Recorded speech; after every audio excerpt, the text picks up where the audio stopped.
comenzar la clase del día de hoy, ahora en la tarde, sobre el curso o el capítulo de infectología. Bueno, me toca dictar esa clase de tripanosomiasis, conocida también como enfermedad de Chagas. Ahí tenemos las tres principales características de esta enfermedad de Chagas. Primero, el agente causal es un protozoo flagelado cuyo nombre es Trypanosoma cruzi, el causante de la enfermedad de Chagas.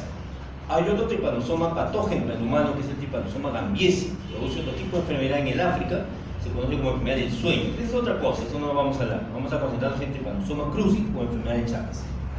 Segundo punto es que esta es una infección transmitida por artrópodos, por insectos hematófagos, es decir, que se alimentan de sangre y que de manera, común se conoce como, en nuestro país por lo menos, como chirimaches.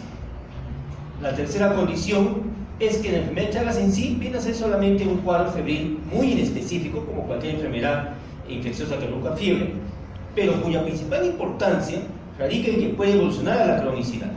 Y cuando evoluciona a la cronicidad va a afectar dos órganos fundamentalmente, además que de muchos otros, pero fundamentalmente estos dos: el corazón, es decir, produciendo una cardiopatía llamada cardiopatía chagásica, que la vamos a comentar, y el tubo digestivo, desde el esófago hasta el recto sigmoide, ¿correcto? Son los dos órganos afectados en una enfermedad de Chagas crónica. Bueno, se conoce como Chagas porque el médico que le escribió, que se llamaba justamente Chagas, no me acuerdo su nombre, un brasileño, en el año 1909 o 1910 hizo la descripción de enfermedad e incluso llegó a aislar el patógeno. En honor a él se habla de esta enfermedad. Y bueno, como ya muchos de ustedes lo han seguramente escuchado, conocido, esta es una infección o una enfermedad predominantemente propia, típica de esta parte del mundo, es decir, de Sudamérica y Centroamérica. Como dice ahí, la distribución predominante es en América Latina, bueno, América Central también, ¿no? O sea, ese es el foco endémico, permanente, histórico de la enfermedad de Chagas en el mundo. Sin embargo, a la fecha, hay muchos casos ya reportados en otras partes del mundo, en Estados Unidos, en Europa, en Asia, etc., los cuales se conocen básicamente como casos importados, de gente que estuvo por acá de visita y se contagió e hizo la enfermedad por allá, ¿correcto? Sin embargo, por ese motivo es que esta enfermedad de alguna manera llamó un poco la atención a los investigadores del primer mundo, enfermedad propio de sus localidades, ¿no? Se investigó un poco, ustedes van a ver en la literatura de clases que muy poco se avanza, por ejemplo, en terapias de enfermedad, se siguen encontrando muy antiguas, pero ahora en la actualidad, debido pues a la diseminación de las poblaciones, ¿no? Los viajes migratorios que hay en todo el mundo, ¿no? Mucha gente lleva esta enfermedad de manera sintomática y lo ha transmitido por donación de sangre. Entonces, a la fecha es una de las causas más importantes de screening en bancos de sangre. Si bien es cierto, no siempre se acuerda de hacer un screening para VIH, para hepatitis, quizá para sífilis, muy poco se hacía con enfermedad de Chagas. Ahora en la actualidad es mandatorio que todos los bancos de sangre, sobre todo aquí en el Perú, que es una endémica, se haga descarte de enfermedad de Chagas en los donantes de sangre, ¿correcto? Y bueno, la otra cosa interesante que no voy a sacar: la enfermedad de Chagas está considerada, según estudios en el Brasil, como la tercera causa de trasplante cardíaco en Latinoamérica. Les comenté que la cronicidad lleva a la cardiopatía chagásica, pues esta cardiopatía chagásica podría ser causa de un trasplante cardíaco, pues según estudios brasileños sería la tercera causa de trasplante cardíaco en Latinoamérica. No tengo datos aquí en el Perú, pero está claro que pues una zona endémica es una de las principales causas de trasplante cardíaco. Muy bien. Ahora, hablando ya de nuestro país, ahí tenemos las dos zonas típicas tradicionales del reporte de enfermedad de Chagas en el Perú. La primera es la zona histórica, esta de acá, llamada acá suboccidental. Estamos viendo ahí los departamentos del sur del Perú, fundamentalmente Tacna, Moquegua, Arequipa, también se reporta en partes de Ica, en partes de Apurímac, zona sur del Perú, ¿correcto? Eso está relacionado porque el vector o el insecto hematófago o la chirimacha, conocida como Teratoma infestan, es prevalente en esas áreas. Sin embargo, Teratoma infestan se puede encontrar en muchas partes del Perú, por si acaso. La segunda región que cobró importancia a partir de la década de los 90 es esta de acá, la llamada nororiental, ¿no? Estábamos implicados acá departamentos del Amazonas, de San Martín, parte de la selva de Cajamarca, incluso áreas del departamento de Huánuco, zona nororiental. Esa es la siguiente zona de prevalencia de enfermedad de Chagas en nuestro país. Con esto no quiero decir que en otras partes del Perú no se podría reportar. En general, el vector puede vivir en toda la selva del Perú, ¿correcto? Y también en esta zona sur. Por eso es que es fácil encontrar en esos lugares casos autóctonos de enfermedad de Chagas en nuestro país. Muy bien. Bueno, vamos a hablar de las formas de transmisión de esta enfermedad. Comenté que la principal transmisión es a través de un insecto hematófago, que ahí lo tenemos, que es la chirimacha, ¿correcto? Es la principal forma de transmisión. Pero, a la fecha, como también comentamos hace un instante, ha cobrado mucha relevancia la transmisión a través de transfusiones sanguíneas, ¿no? Sobre todo en las últimas décadas, cuando la serología o el screening para Chagas no se hacía de manera rutinaria en los bancos de sangre. Y también está implicado en trasplantes de órganos. Reportes de casos de trasplantes de órganos. Esas son las dos vías más importantes. La vía transplacentaria congénita, es decir, de una madre que hace la enfermedad de Chagas y lo transmite durante el embarazo del producto, también está descrito. Tenemos también casos de accidentes en laboratorio y también se describe últimamente, sobre todo en Argentina, una transmisión, al parecer, vía oral. Lo que ustedes deben recordar es que las dos principales vías es la vectorial y la vía sanguínea a través de donación de sangre. Muy bien. Es importante saber, reconocer el tipo de insecto hematófago implicado en esta enfermedad. Ahí tenemos todos los géneros. Hay tres géneros importantes de esta chirimacha, ¿no? Es el género Teratoma, el género Pastrongylus y el género Rhodiola, los cuales se diferencian sobre todo en el aspecto de su aparato masticador, la disposición de la cabeza, las antenas, etc. Nosotros no vamos a especializarnos en eso, por supuesto, pero debemos recordar así los principales géneros. Y acá están las especies, todas ellas implicadas en caso de enfermedad de Chagas, no en el Perú en general, sino en todo Sudamérica, Latinoamérica, ¿no? El más conocido es Teratoma infestans, pero hay otras especies, pues, como estamos comentando, en chirimaches en el Perú y en toda Latinoamérica, que están implicadas en la transmisión de enfermedad de Chagas. Ahora, este es un parásito, como comentaba, que ha habitado naturalmente esta zona del mundo durante muchos millones de años, ¿correcto? Incluso había un reservorio natural. Bueno, son los animales salvajes, como por ejemplo la zarigüeya o muca, que acá la tenemos, ¿no? Eso ahí se emite en la selva de nuestro país. Entonces, estos parásitos viven en estos animales, que son reservorios, y digamos que el teratoma, la chirimacha, el teratoma infestans de esas zonas, mantenía el ciclo biológico de este parásito. Cuando el hombre, pues obviamente, al momento de empezar ya a volverse una persona sedentaria, empezar a vivir en estas zonas endémicas, ¿no? Ingresa a estos hábitats, ¿no? Entonces ya los insectos empiezan a alimentarse con sangre del hombre y empieza a haber ya la transmisión en humanos. Y al mismo tiempo, la chirimacha, el teratoma infestans o el insecto hematófago implicado, empieza a vivir en estas áreas domiciliares, sobre todo en áreas rurales, obviamente, como ustedes entenderán, ¿no? Se ha descrito que vienen sobre todo en las grietas de las casas de madera, casas que no son de material noble, ¿no? Y en la noche salen y se alimentan. Ahora, el reservorio ya virado de un reservorio natural a un reservorio ya doméstico, ¿no? Ya se observado que algunos roedores como conejos, cuyes que la gente puede tener, son ya reservorios de esta enfermedad, ¿no? Y los cuales el hombre puede quedar implicado. Muy bien, y bueno, ahí solamente es para captar la idea de que los vectores, las chirimachas, están prácticamente diseminados en todo el Perú.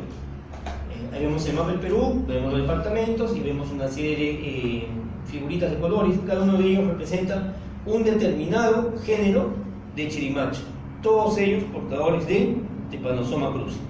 Desde ese punto de vista podemos decir con seguridad que esta enfermedad se podría presentar en todo el Perú. Pero vuelvo a decir, hay zonas endémicas. Vean que en la zona sur predomina fundamentalmente Teratoma infestans, que es el vector más conocido. Pero hay otras variantes que predominan en otras partes de nuestro país.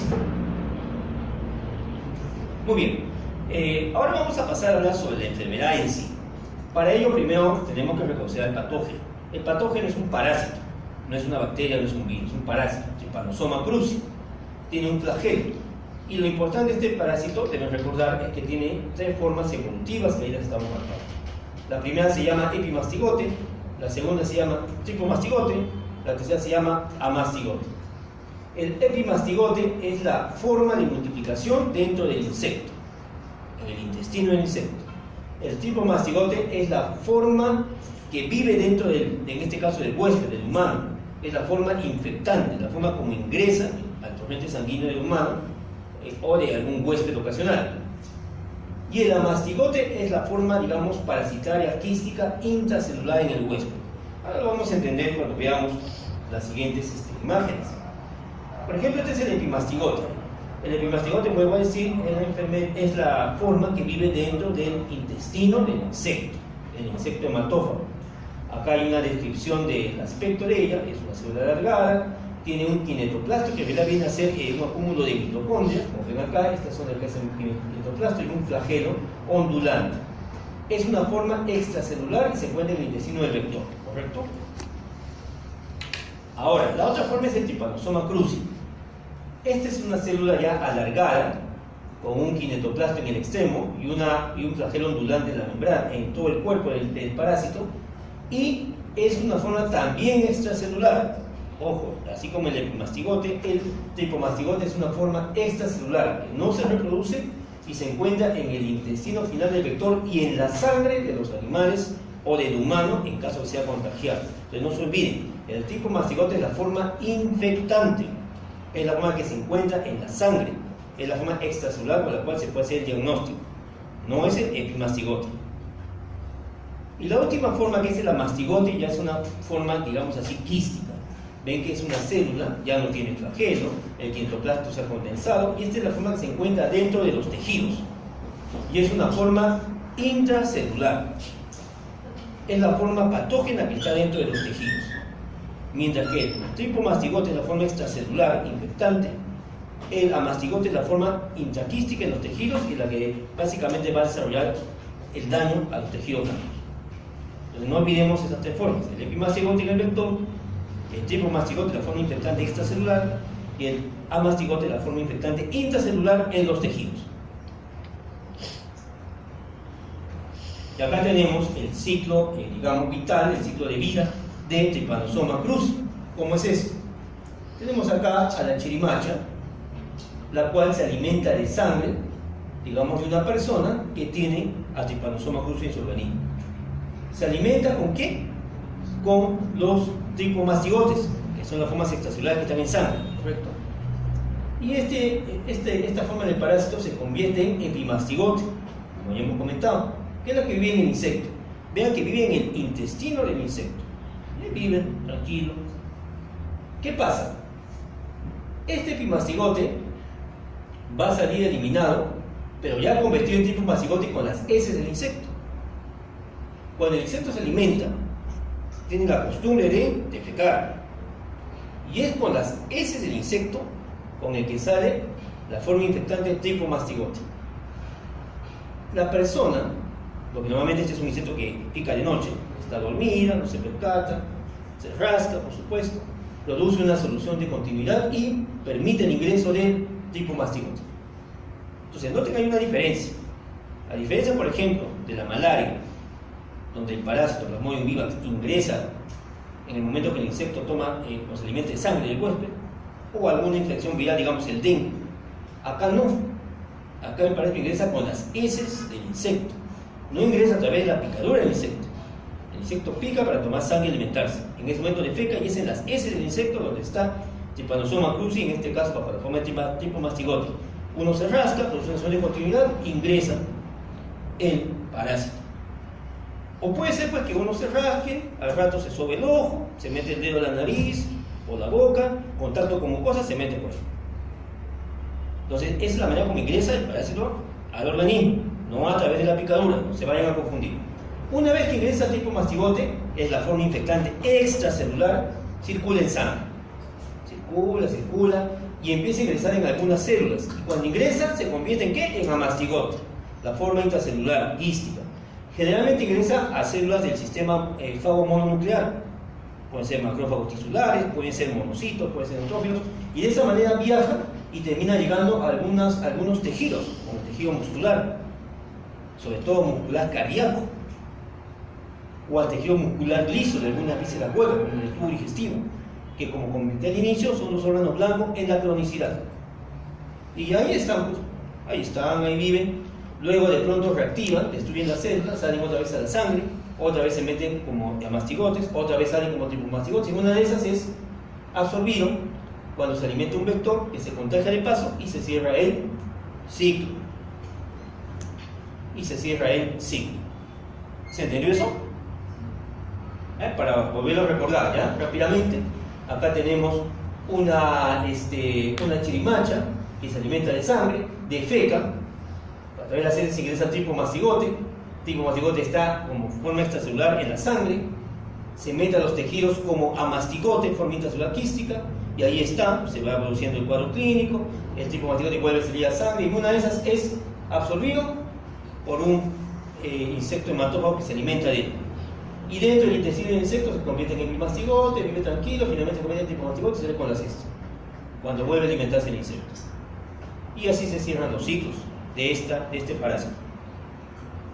Muy bien, ahora vamos a ver las tres formas clínicas de la enfermedad de Chagas: la forma aguda, la forma indeterminada y la forma o infección crónica.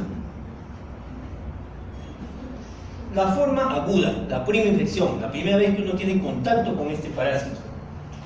La puerta de entrada ya la acabamos de comentar, es a través de la piel o a través de la mucosa, por medio de erosiones provocadas por el rascado o por inoculación directa a través de las mucosas, como hemos comentado. La otra forma es a través de transfusión sanguínea, ¿correcto?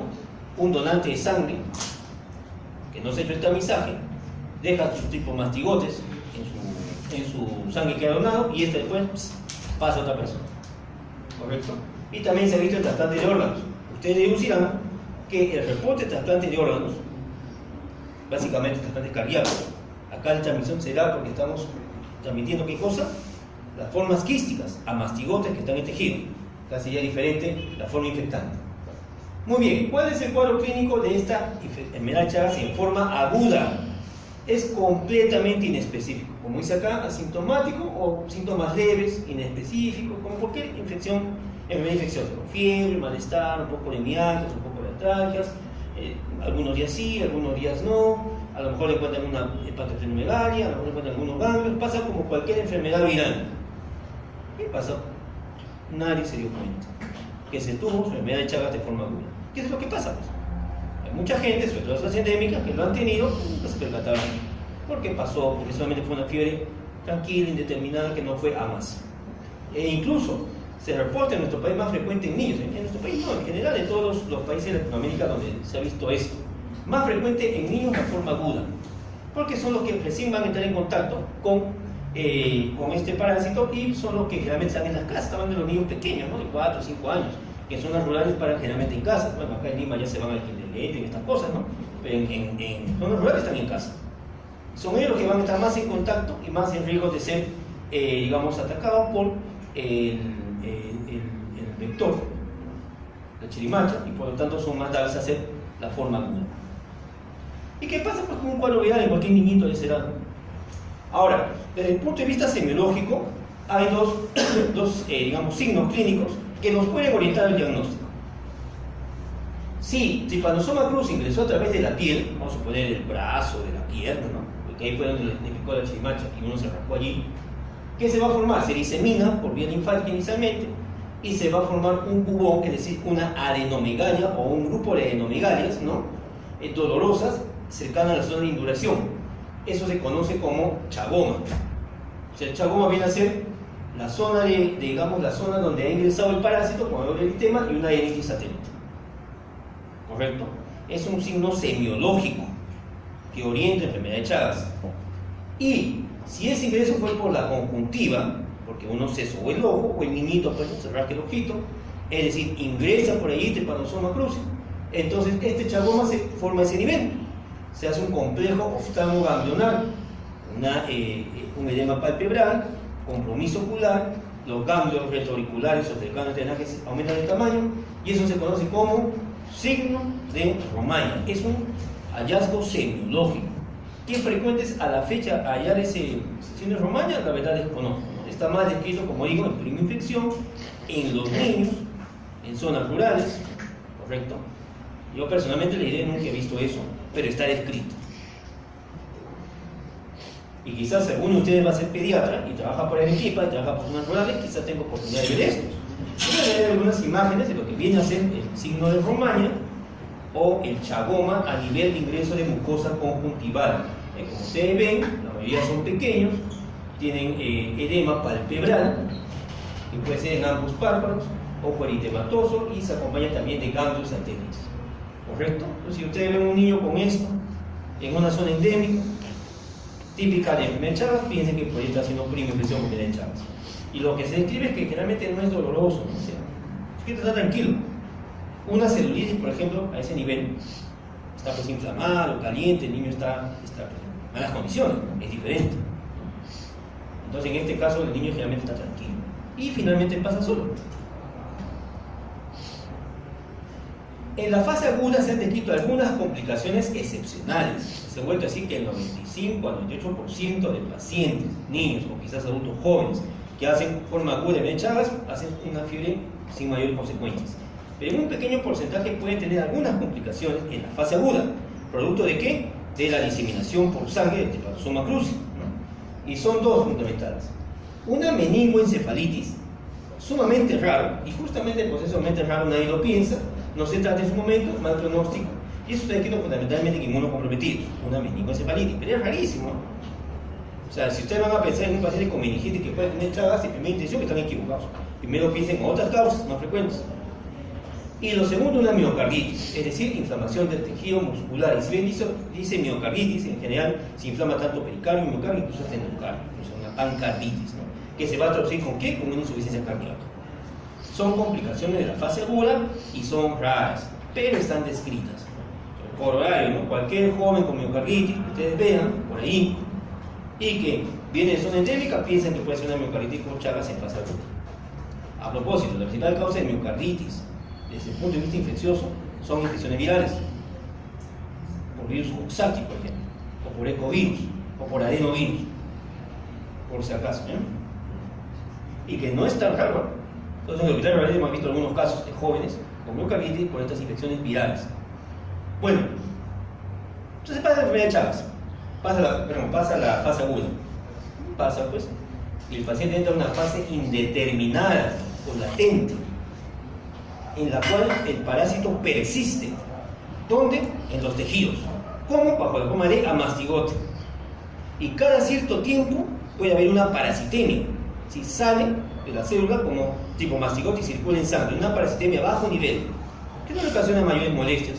Entonces la verdad que está completamente asintomática y que un día va a donar sangre y de pronto en el banco de sangre le hacen la prueba necesaria, que es una prueba de anticuerpos, y le sale positivo.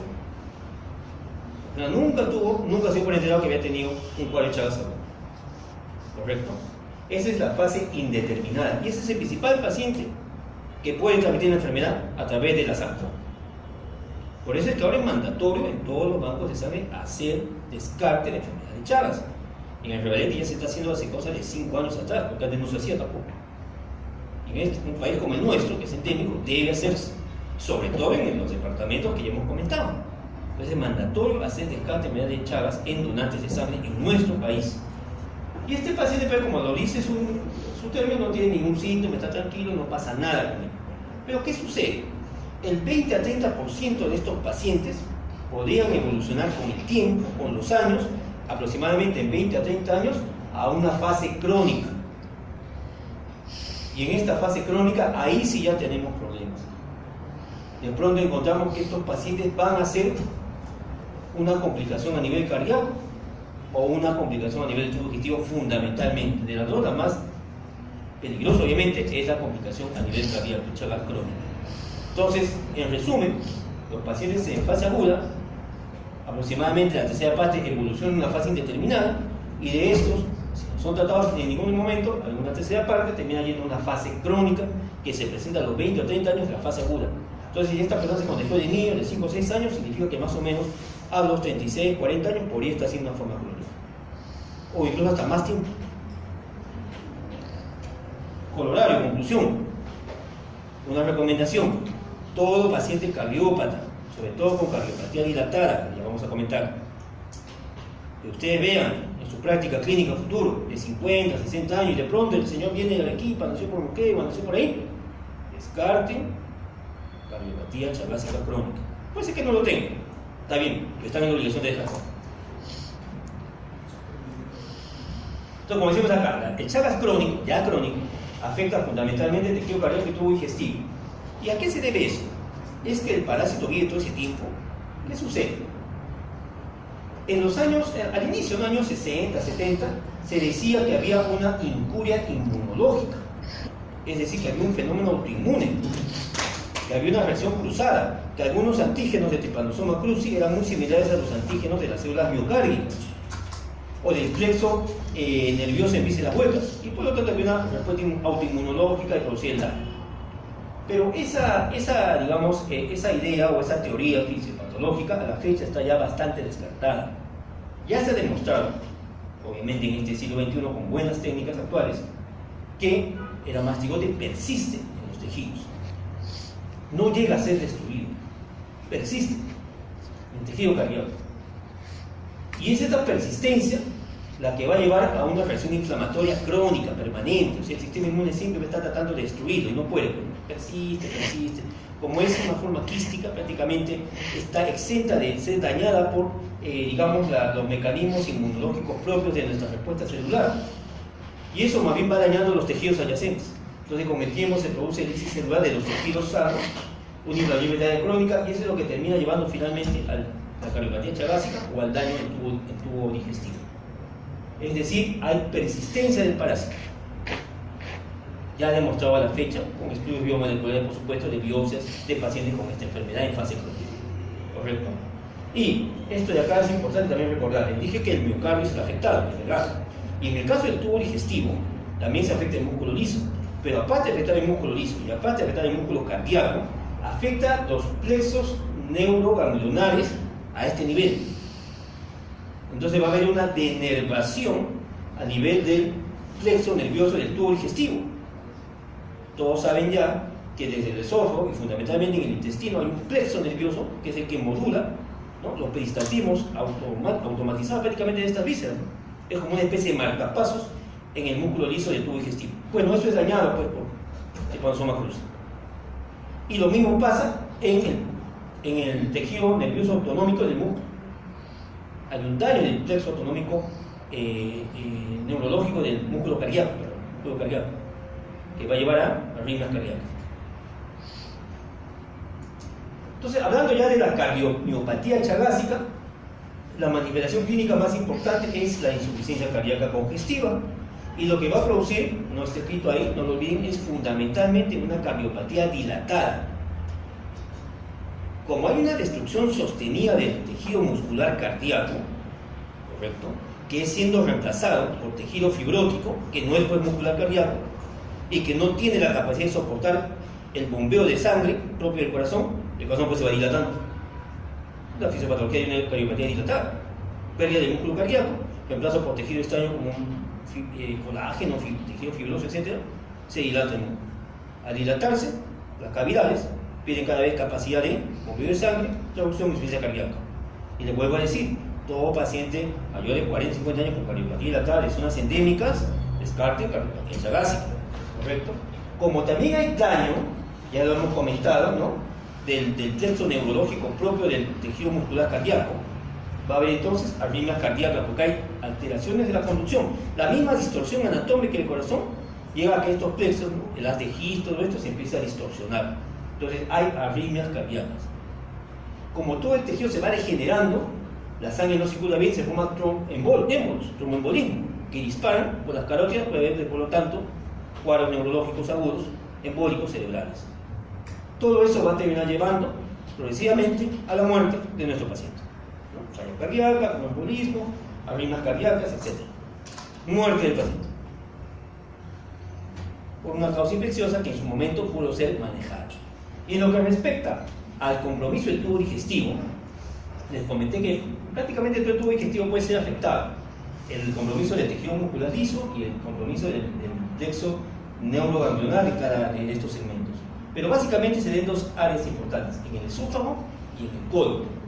Entonces, de igual manera, Como el músculo liso se destruye, como se destruye el plexo neurológico, se dilata también. Se dilata estos órganos. Entonces tenemos un megaesófago. Un esófago completamente dilatado, ¿no? Acá, bueno, a través de estas radiografías con varios de contraste se puede observar. El paciente tiene acalasia, que tiene algunas tensiones esofágicas, disfagia, hinofagia, dolor torácico, hay pérdida de peso, ¿correcto? Y eso puede llevarle a aspiración y neumonitis porque el esófago se ha dilatado. Se ha convertido en una especie, entre comillas, de bolsa, como una especie de estómago adicional, donde la comida se queda atascada. Ese es un megaesófago. Y en el caso del colon, valga la redundancia, pero sucede lo mismo, un megacolon. Se distiende el colon. Y al distenderse se produce constipación crónica, se puede también torcer, puede haber un vólvulo sigmoides, ¿no? Puede obstruirse, puede perforarse, etc. Las complicaciones propias de esto. Entonces, son las dos principales complicaciones del Chagas crónico. No se olviden, la cardiopatía chagásica, que es la que obviamente conlleva más mortalidad, y los megas a nivel del tubo digestivo, fundamentalmente el megaesófago y el megacolon. Entonces, cualquier megaesófago, cualquier megacolon en pacientes que vienen de zonas endémicas de Chagas y que son mayores de 30 o 40 años, descarten compromiso de Chagas en el tubo digestivo. Y hay dos grupos de riesgo más. Primero, el Chagas congénito. Les comenté que en los neonatos puede haber Chagas. En este caso, la gestante, la mujer que está gestando y que esté haciendo el cuadro agudo de Chagas, es decir, hay una parasitemia, ¿no? Tipo mastigote, está en toda la sangre, puede pasar por la barrera placentaria, compromete al recién nacido y este nace pues, con un cuadro de un Chagas diseminado y obviamente con una alta letalidad. No vamos a entrar mucho en detalle ahí. Me imagino que en pediatría pueden hablar un poquito más de este tema. Lo que sí vamos a ver es de acá, Chagas en inmunosuprimidos crónicos. Y esto ha sido una observación y un aporte que ha hecho la escuela brasileña. En Brasil se estudia mucho esta enfermedad.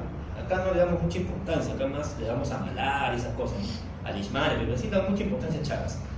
Bueno, en inmunosuprimidos crónicos, como pacientes con VIH, como pacientes quizás con leucemias o neoplasias hematológicas, usuarios de corticoides, es factible que hagan reactivación de Chagas.